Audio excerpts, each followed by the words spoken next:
भैया वो समय के बाद बताओ जो समय देव आदिदेव महादेव महेश्वर शिव अपन बारात लेके मैना मातारी के दरवाजे पे गईले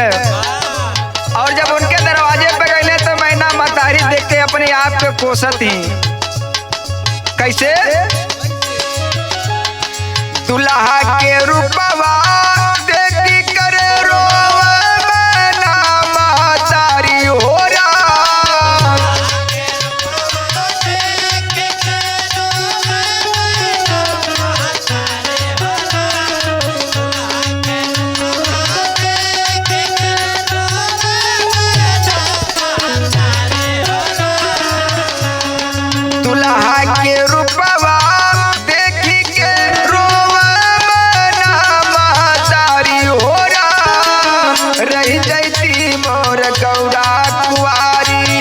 रही जैती मोर गौरा कुवारी ना जैती ससुरारी हो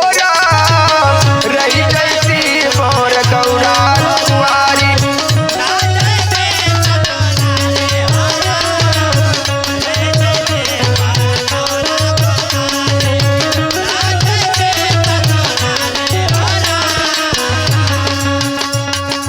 भगवान भोलेनाथ बारात लेके पहुंचने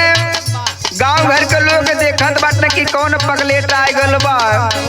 न करे बैंड बाजा के दिखाई देत बा न कोनो बाराती आयल बाटे। लेकिन जब इतनी बात सुने महादेव तो अपन बाजा बजात बाटे का डिम डिम डमरू बजावत आवे जैसे देखा मदारी हो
उल्टा मुहावा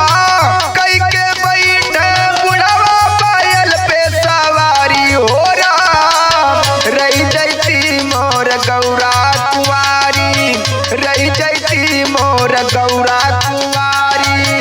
ना जैती ससुरारी हो रही जैती मोर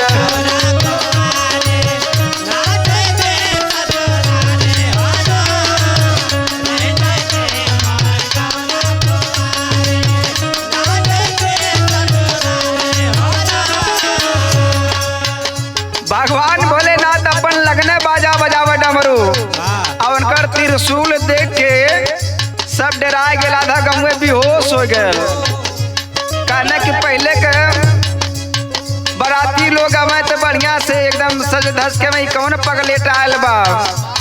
जब भगवान अपन डमरू बजाव लगले तो अपने नचहू लगले कैसे नाचत हमें उनकर पोशाक कैसे रहल अंग भभूति लटच तरवले पहिने मृगा के छाला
तो जौनो तोहरा अगुवाई भाई हो खत्म हो जाए कुंवारे मरबा।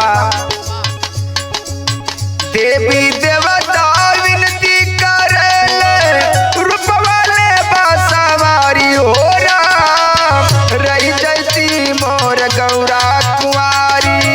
रही जैसी मोर गौरा कुंवारी ना जैसी ससुरारी हो राम रही जैसी मोर।